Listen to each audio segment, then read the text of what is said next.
WarZ. There's been a lot of controversy around this game to say the least, ever since the closed beta was released back in October 2012. The game is developed by Hammerpoint Interactive and led by Sergey Titov, whom you might remember from wonderful titles such as Big Rigs Racing. It is so far the only game from Hammerpoint, although it does share a lot of similarities with the game War Incorporated. Well, I say similarities, but to be honest it shares pretty much everything with War Incorporated, whether that is textures or gameplay. However, let's not forget, WarZ has zombies. Well, that and a new map, so I guess it's forgiven. The game was put on Steam on December 17th, 2012. However, the game was quickly taken down because of user complaints after it had blatantly lied on the store page with promises such as map sized up to 400 square kilometers and private servers. But let's move on to the actual game, shall we? I didn't actually purchase this myself. After seeing all the bad reviews of it, I promised myself never to throw away my money on it. Unfortunately, one of my friends didn't get the memo, and she gifted me the game on Steam just a few days after it had been re-released. Seeing as it was free, I decided to try it out anyway. The first thing you do when entering the game is create a character. You get to choose between a few different items of clothing, and that's pretty much it. You can buy other skins for either XP or gold coins, which is the paid-for currency in the game.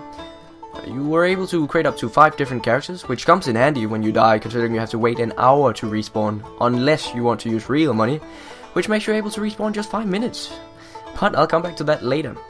When I first entered the actual game with my character, the first thing I did was run down a hill, which ended up with me dying. At first I thought this was some kind of cruel bug, but I later found out that this was an actual game mechanic. Oh well, I continued on and I started noticing the graphics. Truth be told, I do play this game on the low settings, as my PC is an old wreck and the game is poorly optimized. However, the graphics still look horrendous, even on the higher settings. Everything is a pixelated mess. What stood out the most was the leaves on the trees and the blood. Oh dear, the blood. When you hit a zombie, a ridiculous amount of blood flies out and it looks absolutely awful. Anyway, I moved on and soon found myself in the city. I only had a flashlight, so I was careful, and I managed to sneak my way all the way into the middle of the city. There I met another survivor, but before I could even get to him, I got shot in the face. Now this happened a couple more times before I decided to stay out of the big cities.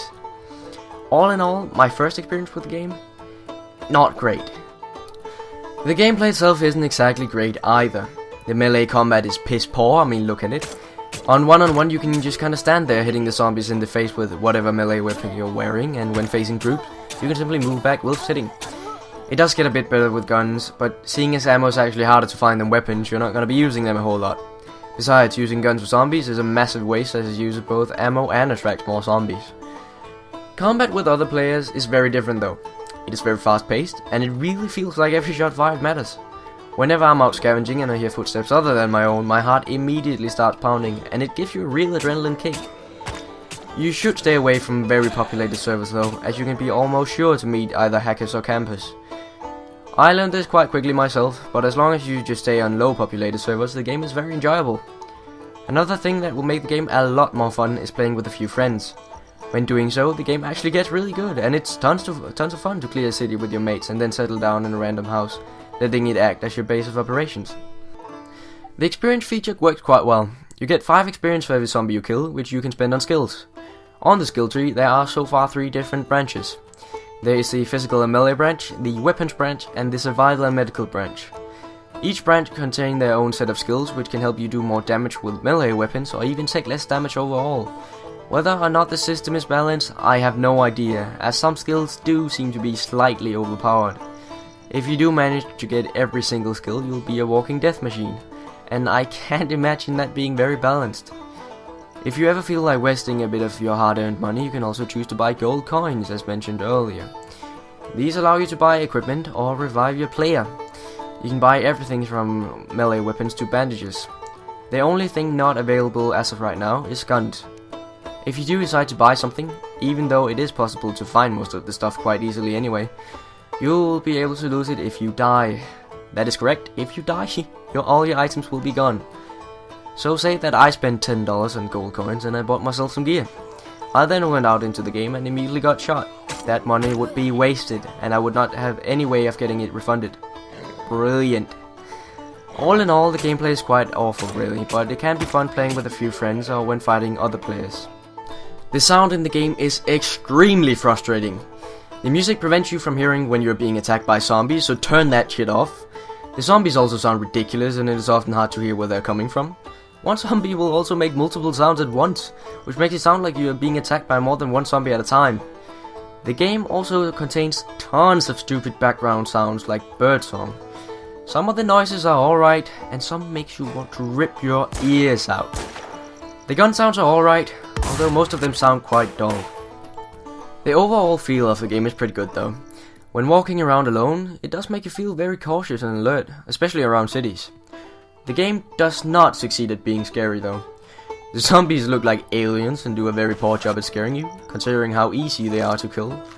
The only thing that will really make you piss your pants are other players really. I must admit, I actually found myself enjoying the game when I played it.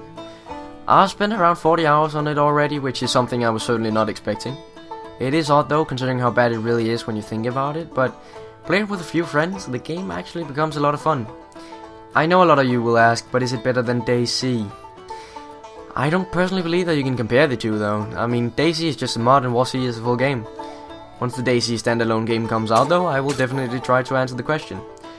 If I should give my honest opinion on the outcome, I think the WarZ will bite the dust once DayZ gets released, if not before. So, is the WarZ the game we've been waiting for? Is it the worst game in history? Is it the pinnacle of shit? Is it the PC's motherfucking equivalent of Vampire Reign? No. The game itself is absolutely awful, don't get me wrong. But really, it's not as bad as it's made out to be. I mean, the game even got a lower score on Metacritic than motherfucking Mindjack. Sorry, but that game is way worse. Yes, the people behind the game have acted like complete idiots to the public, banning people for wanting refunds and lying on their store page, but if you actually sit down and play the game with a few friends, it really won't be that bad.